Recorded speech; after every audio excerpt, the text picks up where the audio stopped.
जी hello दोस्तों, मैं हूं कमर चीमा। उम्मीद है आप लोग ठीक होंगे। दोस्तों, भारत के वजीर आजम नरेंद्र मोदी कोई मौका नहीं छोड़ रहे। आज वो जैन कम्युनिटी से खिताब कर रहे थे और वो कह रहे थे हमें जो छेड़ेगा, मतलब क्या क्या भारत को क्या छेड़ेगा। पाकिस्तान तो अब कोई बात नहीं कर रहा। वो कह रहे थे कि जब हमें कोई छेड़ेगा तो लोगों ने क्लैपिंग करना शुरू कर दी। ये मोदी साहब का एक स्टाइल है अपने लोगों का खून गरमाने का, क्योंकि ऑपरेशन सिंदूर तो जारी है। तो जब ऑपरेशन सिंदूर जारी है तो वो कह रहे हैं कि ये हमारा एक तरीका है, ये हमारा एक स्टाइल है कि मैंने ये कहा हमें जो कोई छेड़ेगा, तो जब क्लैपिंग होना शुरू हो गई तो उसके ऊपर नरेंद्र मोदी साहब ने कहा आपने तो मेरा जुमला ही कंप्लीट कर दिया। तो मैं जैन के बीच में बैठा हुआ हूँ और देखो मैं हमें जो छेड़ेगा। इसका मतलब ये है कि वो जो एंटी पाकिस्तान रैंट है वो ख़त्म नहीं होने वाली। बहुत इन्वेस्टमेंट कर दी गई है, बहुत बहुत लंबी चौड़ी इन्वेस्टमेंट कर दी गई है। मैं आपको बड़े क्लैरिटी से बता सकता हूँ, इतनी लंबी चौड़ी इन्वेस्टमेंट कर दी गई है कि अब अगर भारत की कोई सरकार पाकिस्तान से बात भी करना चाहेगी ना, तो उस सरकार को ही दुश्मन में भारत कह दिया जाएगा। ये है वो बुनियाद जो रख दी है मोदी साहब ने। मोदी साहब ने ये बुनियाद रख दी है। बेसिकली उनको इस चीज़ का अंदाज़ा था कि मैं क्या लेगेसी छोड़ के जाऊं। वो यही लेगेसी छोड़ के जा रहे हैं कि पाकिस्तान के साथ ताल्लुकात ख़त्म कर दिए जाएं, पाकिस्तान के साथ राब्ते ही नहीं करना, इंगेज ही नहीं करना, हमें एक और दुनिया में जाना है। और बेसिकली उनको ये असेसमेंट दी गई कि पाकिस्तान इकनॉमिकली कमज़ोर है, पॉलिटिकली डिस्टर्ब्ड है, इंटरनेशनली हम इसको आइसोलेट कर देंगे, अफ़गानिस्तान से लड़ रहा है, अंदर इसको हम इंगेज कर देंगे और अब मौका है पाकिस्तान को इंगेज करने का। ये जो दोवल साहब की डॉक्ट्रिन है कि पाकिस्तान को इंगेज कर दो, पाकिस्तान के अंदर इतना माहौल गर्म कर दो, इतना माहौल गर्म कर दो पाकिस्तान के अंदर कि पाकिस्तानी जो हैं वो वहाँ पे कोई बात भी ना कर सके, कोई आए ही ना वहाँ पे। जो इन्वेस्टर आएगा वो परेशान होगा, चाइनीज़ आते हैं तो वो परेशान होते हैं, तुर्किश आते हैं तो वो परेशान होते हैं, दुनिया में कोई मुल्क भी आएगा तो वो परेशान होगा।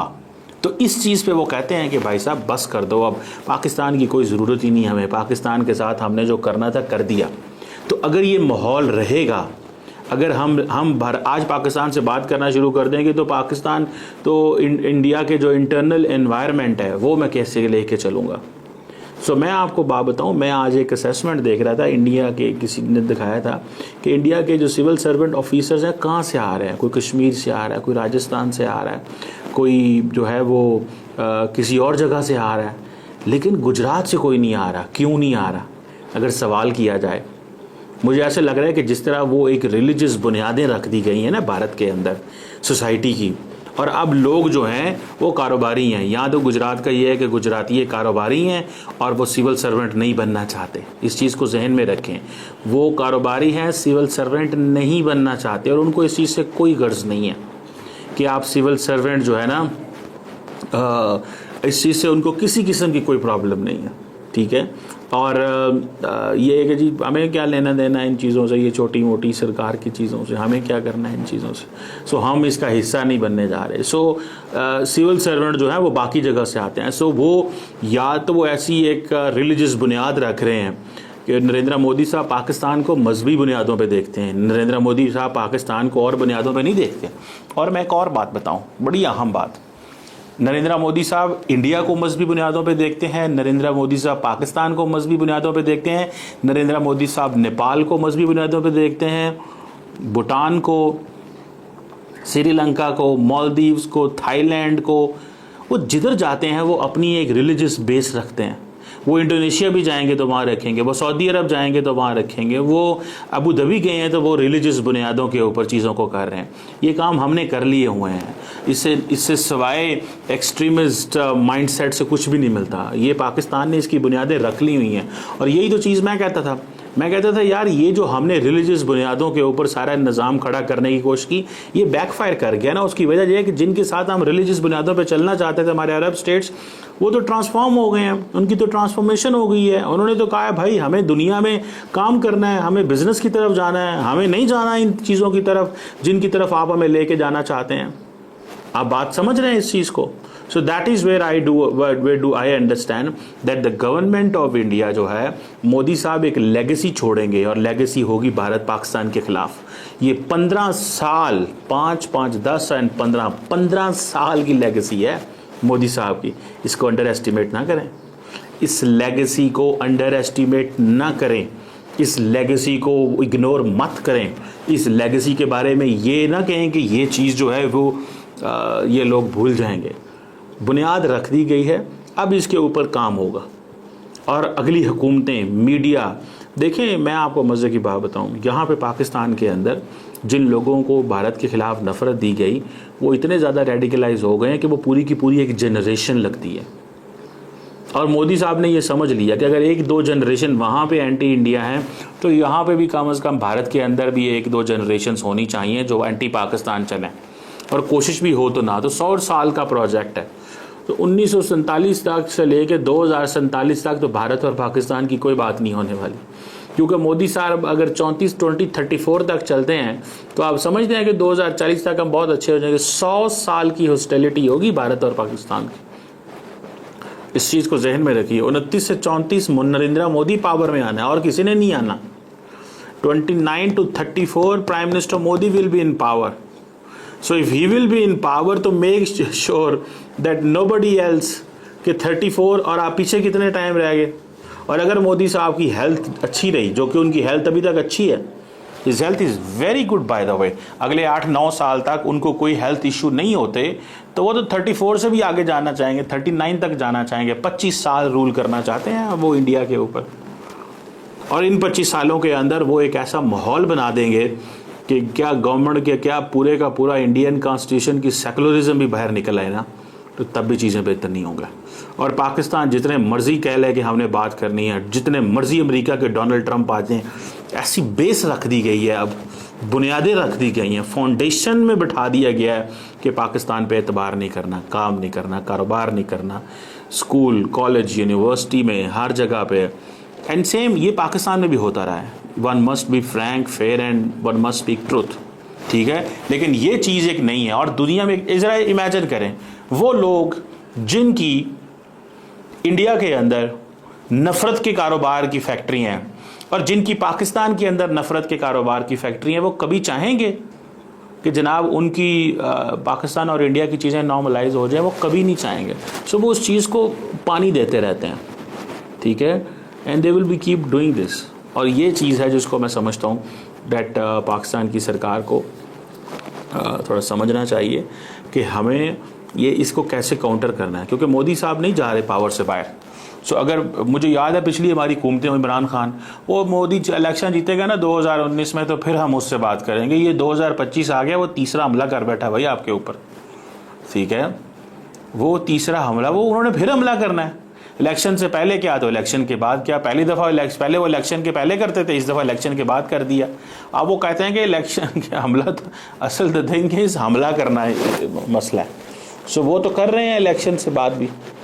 तो इस चीज़ को थोड़ा सा स्टडी करें, रियलाइज़ करें दैट कि हमें क्या करना है। ये जैन को जो उन्होंने कहा है, जो जैन को उन्होंने कहा है, ठीक है, ये क्या कहा है यार उन्होंने, ठीक है, ये जो बातें उन्होंने की हैं, ये क्या बातें की हैं उन्होंने, क्यों उन्होंने ये सारा वहाँ पे भारत के अंदर ये करना चाहते हैं?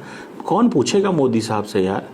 ट्रंप के ख़िलाफ़ हो जाएंगे। अगर मोदी साहब को ट्रंप के ख़िलाफ़ होना पड़ा तो उसके ख़िलाफ़ हो जाएंगे, बिकॉज उनके लिए the most important thing is his politics, not India US relations.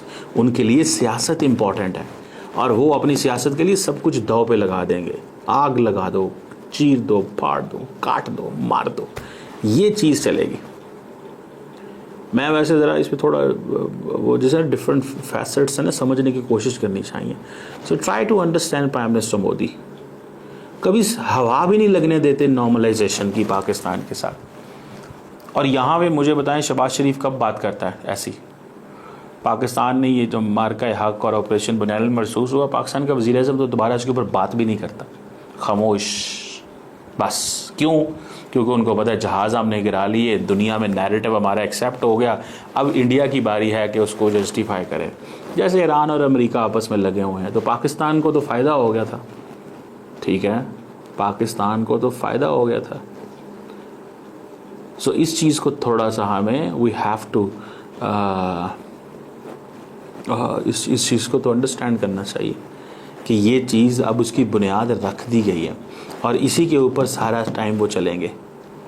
सो हमें यहाँ से प्लान करना है कि इंडिया वाला रास्ता बंद है, हॉस्टिलिटी है, ठीक है। और अगर शुरू भी हो जाए तो यहाँ पे जो लीडरशिप बैठी हुई है, पाकिस्तान के जो फील्ड मार्शल साहब हैं, वो क्या समझते हैं? उनको नहीं पता मोदी साहब का क्या माइंड सेट है। तो पिछला हमारे आर्मी चीफ थे, वो कहते थे नहीं भारत से बात हो, डायलॉग हो, इंगेज करें, मिलिट्री नहीं करनी, ये नहीं करनी, वो नहीं करनी। उन्होंने कहा ठीक है ना करें, सो वॉट, ना करें आप बात। क्या कौन सी इंडिया ने आपसे बात कर लिया इसके दौरान? क्या इंडिया ने आपको दे दिया? क्या आपने इंगेज कर लिया? सो इसमें तैयारी पकड़ें, अगले सालों का सोचें, और उन अगले सालों में चीज़ें बेहतर नहीं होने जाएंगी। ये जो जैन कम्युनिटी को उन्होंने खिताब में मोदी साहब ने पाकिस्तान को फिर कहा है ना, ठीक है, ये चीज़ वो कंटिन्यू रखेंगे, उन्होंने इस चीज़ को छोड़ना नहीं है। ये जब तक ख़ास तौर पे बिहार के इलेक्शंस आ रहे हैं और ये एक मोमेंटम है बड़ा सारे का सारा, ठीक है, ये एक और दूसरा ये है कि समटाइम्स ये वैसे इंडियन मिलिट्री के ऊपर भी बात होनी चाहिए। मैं इंडियन मिलिट्री पे बात करना चाहता हूँ कि वो क्या सोच रहे हैं, उनके दिमाग में क्या चीज़ें हैं और कैसे चीज़ें होती हैं। Let's keep talking and trying to इसको अंडरस्टैंड करने की कोशिश कर रहे हैं कि भारत के अंदर ये जो ट्रांसफॉर्मेशन है, देखिए हमें इसी चीज़ को समझना चाहिए ना, हमें इसी चीज़ को समझना चाहिए। लेट्स सी कैसे चीज़ें चलती हैं। Thank you.